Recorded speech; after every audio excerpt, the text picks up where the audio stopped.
Hey there, guys and gals. This is Jeremy here at East Coast EDH. We're going to do a breakup from the box openings, and we're going to do another one of those deck playthroughs I did, like with my Xenagos deck.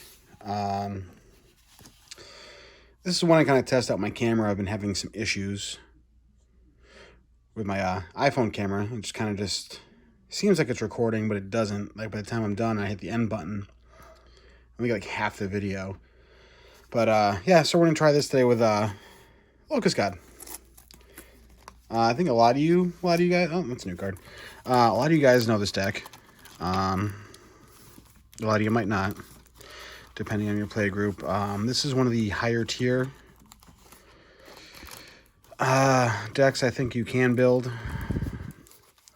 and depending how you build it, I guess like any deck, there's a lot more fun versions of this deck you can build, and there's more competitive versions. This is going to be a competitive version. I'm going to say this deck would be an 8 or a 9 on a scale of 1 to 10 on power. Maybe a 7. The only reason I would say that is it just relies so heavily on the commander that if he's not in play, or she, I don't know, it's a Locust God, who knows. Can't really tell. But if Locust God leaves play and you can't get it back out like relatively quick, you're pretty much just stalling out. So yeah, these are actually, I'm gonna say actually one more time. I have Ultra Pro sleeves on this deck right now. With some of my decks, the ones that I really don't take apart or maybe only switch 1 or 2 cards out of, I've been kind of getting the sleeves I've been using at pre-releases and using them to sleeve up my decks. This looks like Chandra running out of the MTG cage. Some lightning bolts. I just like the colors, like blue and red. Made sense for the deck. And I guess there's a tournament starting up soon, too. At least around me, in Enfield. My LGS doing some Modern, some Pokemon, some Dragon Ball.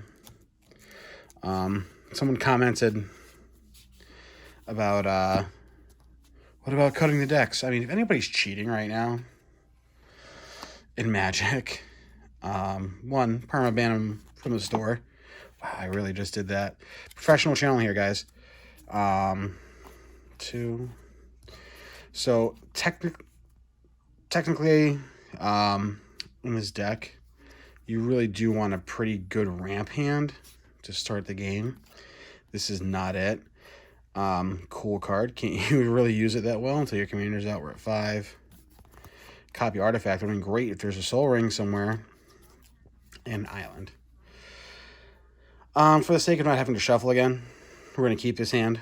Turn play multiplayer, so we're going to draw for turn. Wow, so this might be a lot slower than the last video I did. Yeah, play a land pass. Turn 1. Turn 2, Tolarian wins. Let's play a mountain. So right now you're doing nothing on turn 1 and 2. This does not feel good at all. You can't use this counter spell. You're hoping someone casts a Soul Ring or like even better Mana Crypt or a Grim Monolith and you can copy it. And that gets you where you want to be. Command Tower. Wow, this is rough. This is rough. For the sake of the video, I'm going to say somebody must have cast a Soul Ring at this point. So we're going to use copy artifact. I'm going to say Soul Ring. So we just went from 3 mana to 5 mana on turn 3. Not great. Commander's still not out. Untap. And a fork. Well, once we get the big guy out, or girl, we'll be fine. So right now, 1, 2, 3, 4, you have 6 mana. You can cast Locust God. You will most likely be removed. So what I'm going to do, 1, 2, 3, 4, 5. I have a Spell Pierce in my hand. I'm going to let my opponents think that. Gilded Lotus.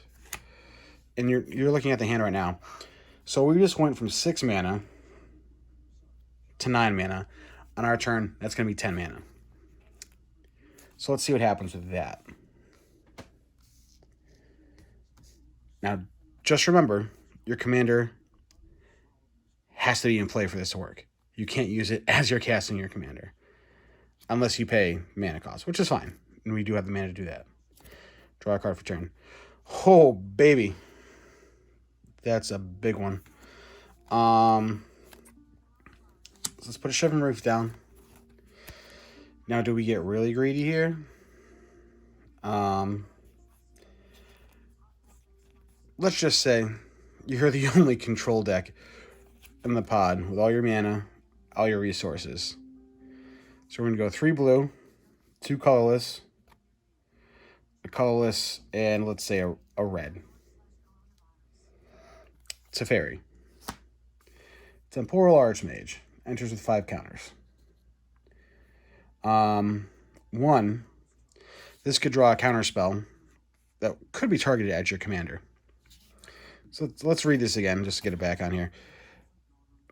Look at the top 2 cards of your library. Put one of them in your hand. Put the other on the bottom. That's not a draw. You get nothing out of that. -1. Untap up to 4 permanents. That's what we want. So we just cast them. We can make it a free spell. And if you keep surviving this, and this, that's great. If we had to, Fierce Guardianship, could have got it, would have been out of mana. Could have untapped a few things and got Locust God and cast Tolarian ones, I believe. So we would have got 1, 2, 3, 4, 5, 6, 7. Nope, just would have got Locust God out. Once again, for the sake of video, let's say he survived. We're going to put him down to 4. 1, 2, 3, 4. Okay. Oof. Well, we get to do it twice. Discard your hand twice and draw that many cards. Is that even worth it? This isn't even the wheel effect you want. Ugh, that's so bad. All right. Moving the hand around. So we'll tap this for 3 blue, 2 colorless, and a red. That leaves us with 4 open mana. We're going to cast our boy, the Locust God. Now, if that survives or tries to get countered, one, you could have Fierce Guardianship it, as long as Teferi survived, which he would have eaten the counter spell that would have stopped that. At this point, you could ditch your entire hand and draw that many cards, leaving you with 2 mana, which I would not advise doing. So we're going to say pass the turn. Now, Locust God, show one of this before the video.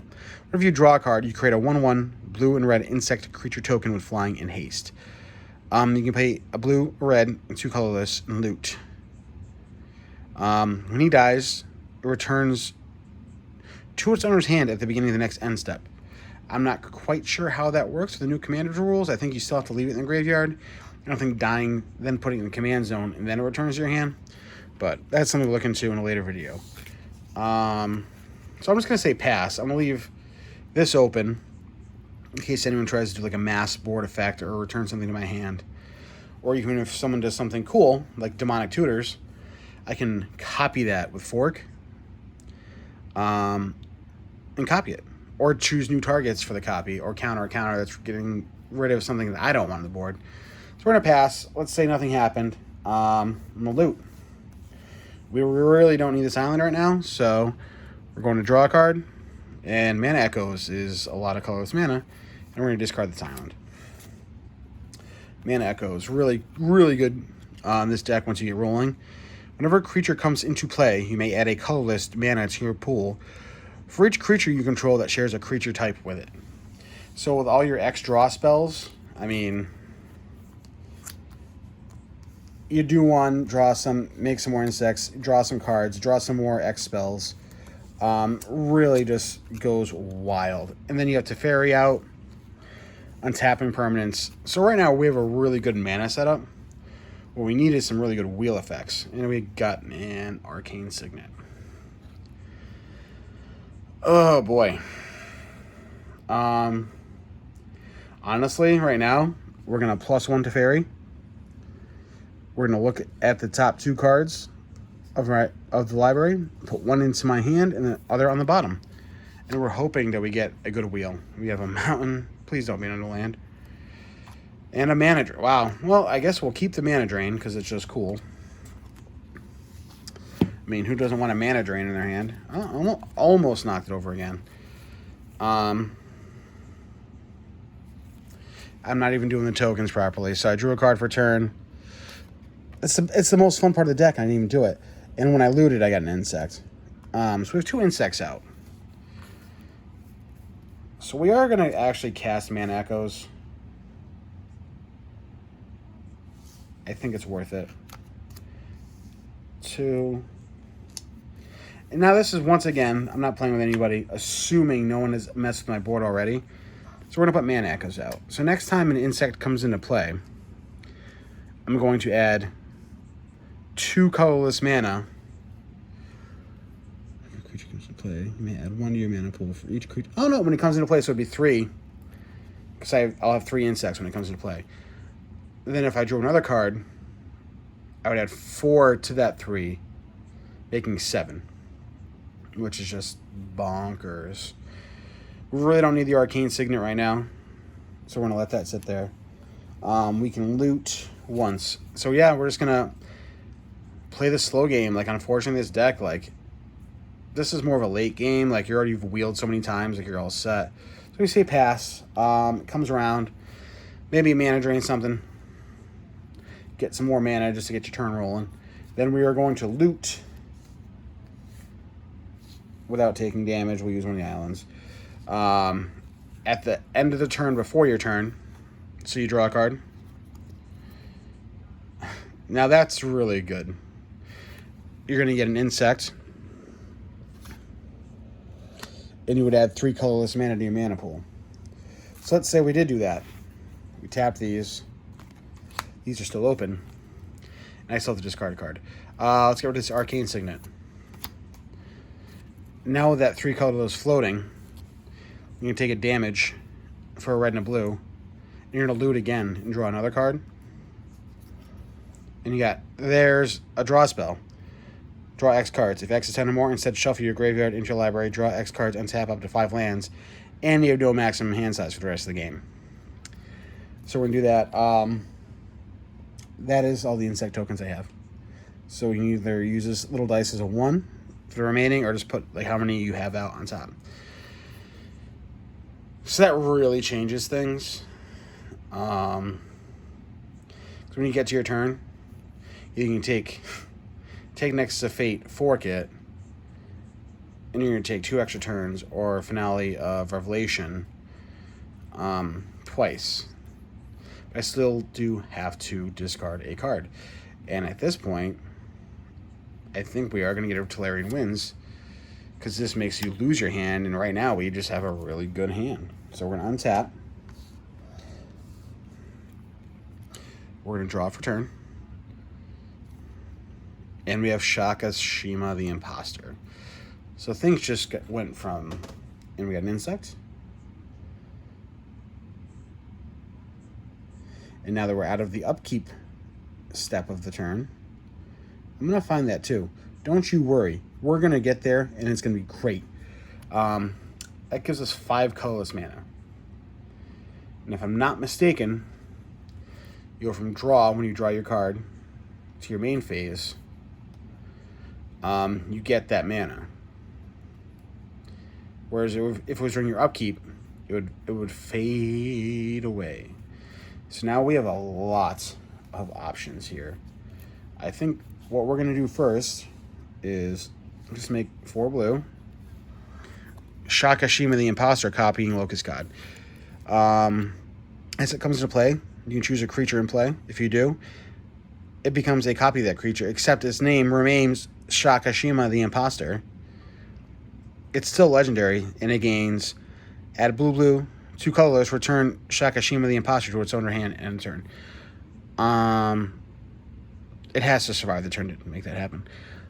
It means you can have 2 Locust Gods in play. So whenever you draw 1 card, you're making 2 insects. Which is, honestly, right now, I just want a Nexus of Fate regular. and just get to my next turn. So we are actually going to uptick Teferi again. Just going to go to 6. Oh, look at that. Found it real quick. Look at the top 2. We have an island and a Swiftfoot Boots. Really good. Swiftfoot Boots goes in the hand. Now, once again, not playing anybody. We're assuming this all happened with anybody affecting my board. So now I'm going to attempt to cast Swiftfoot Boots, then equip it to the Locust God, because as I said in the intro of this video, he needs to survive. Now the problem with doing that is that we are now light on mana. So we will end up passing the turn instead of using the Nexus of Fate. But our Locust God's protected. And we have 5 little buggies floating around. So we're doing the thing. We do not have enough mana to loot, so we're just going to go to our regular draw phase and draw a card. And this is where you lock the game down pretty hard if you get her out early. Each opponent can't draw more than 1 card each turn. You don't use it for the -2, you can. But yeah, so we go from 5 insects. We'll lose 1 at a time to 6. So that's 6 colorless. 7 insects. 6 and 7. That's 13 colorless mana we just got our grubby little paws on. So now before we go too wide, I'm going to tap this Gilded Lotus for 3 blue, using 2 of it, and 5 of our 13 colorless mana, putting us at 8 colorless left to cast Nexus of Fate. I'm not going to copy it. I don't feel like it's necessary.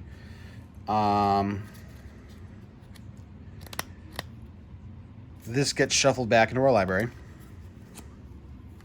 We're going to get an extra turn after this one. We still have 8 colorless mana. I'm shuffling. Oh, hold on. I'm gonna get this right and back in front of the camera. Don't worry.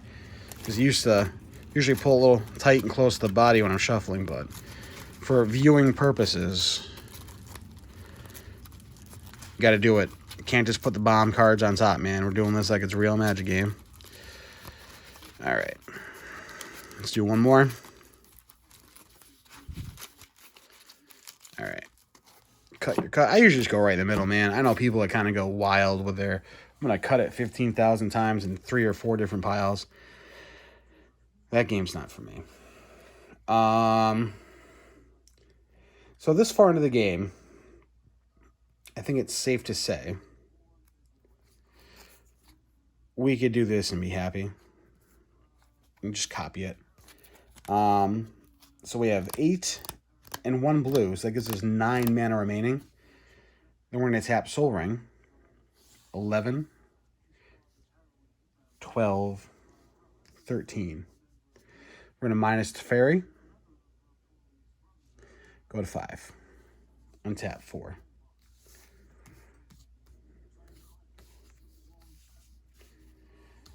Okay, so this is where it gets like really, really weird and wild with the math. We are going to cast Finale. So that gives us 2 blue, right? And 12 colorless. We're just going to do it for that. We're going to leave our other mana open because we're going to be drawing a lot of cards, right? It's just gonna extrapolate the amount of mana that we have. Did we use any? 7, 8. No, we're gonna tap a couple more. 2 blue. We had 9, so with 8. There we go. That's gonna put us at X is 10. So we draw 10 cards. And we're gonna shuffle our graveyard into our library. We are then going to fork that. So we're going to draw. Before this resolves, fork will resolve and be in the graveyard first. End up drawing 20 cards. Now, when we Yeah, so we shuffle our graveyard first, which not the best. And yeah, on camera, I'm learning. Still learning this YouTube thing. Hopefully you guys are enjoying this. I know it's kind of like, it's not like a big giant, like the Hydra deck was fun because you're just like out like crushing everybody. So I'm just going to run over people with stuff, even though there's no one up against me. Two, and the thing too, when you're like doing the shuffling like this so much, you kind of don't get towards the end of it. You don't really shuffle as well. Same thing with Gitrog. Like, they're really good decks, and if you're shuffling your deck a lot, it means you're searching your deck a lot and looking for stuff and getting answers. But it just like it bogs the game down so much. All right, so let's draw our 20 cards. We'll do the math and the insects after. So 1, 2, 3, 4. And I did forget to exile the 5, 6, 7, 8, 9, 10. Now on the first 10 here, I'm really upset he wasn't out first because that's like a game winner. Yeah, that's new. Teferi's Ageless Insight. If you would draw a card, except the first one you draw in each of your draw steps, draw 2 cards instead. So I've been drawing 40 cards right now, which in my play group would have cost me points, actually, in our tournaments. Because if you draw more than 25 cards, or just kind of like, all right, like kind of like going OP, you got to slow down.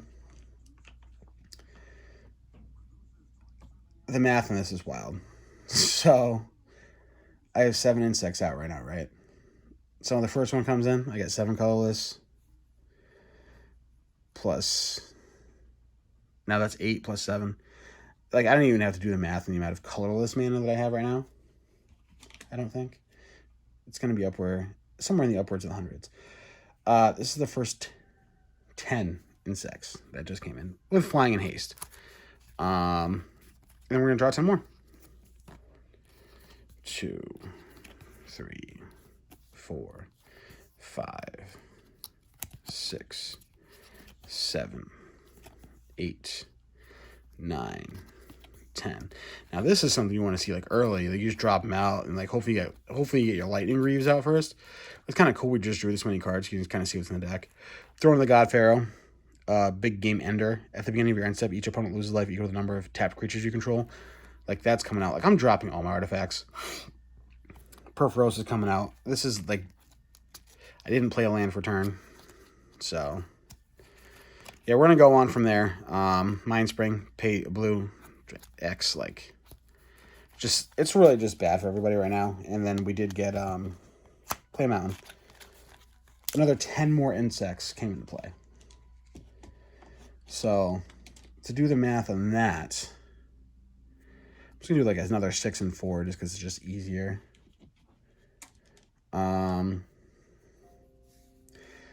So that's 20, 24, we have 27 insects, right? I didn't even do any wheel effects for anybody else, like if she was out. I'm going to use mana as if it's not real. Tap a red, the colorless mana. Perforos. Boom. I have 200 mana left. Honestly, in that, I'm just going to cast Skull Clamp and win. Because you're going to equip it to your insect. Whenever the creature dies, you draw 2 cards, and you're making more mana with the mana echoes.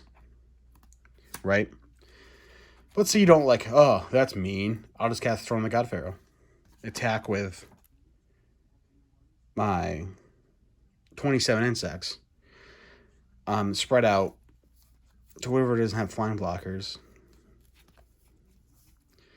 And then when they're all tapped at the end of the turn, game over. So yeah, I mean, and that was with limited resources. Slow start. Like I said, we kind of cheated on the copy artifact, saying, oh, let's hope somebody has a Soul Ring. But yeah, that's basically how you want this to go. I'm actually going to pause it and end the video. Not pause. Just we're about 25 minutes in, but you pretty much saw how the deck works. If you guys like this video, comment, share it. I can actually do a deck tech video. I haven't done one of those in a while either. The last one I did was Kenrith. and just really break down the deck to show you how many sorceries, instants, what kind of ramp, what kind of like mana base it is. Like you saw the Grim Monolith, like this isn't a cheap deck, but if you've got the time, the money, and you really want to build something that's really just gonna crush your nemesis, this is the deck to build. So until next time, this is Jeremy with East Coast EDH signing off.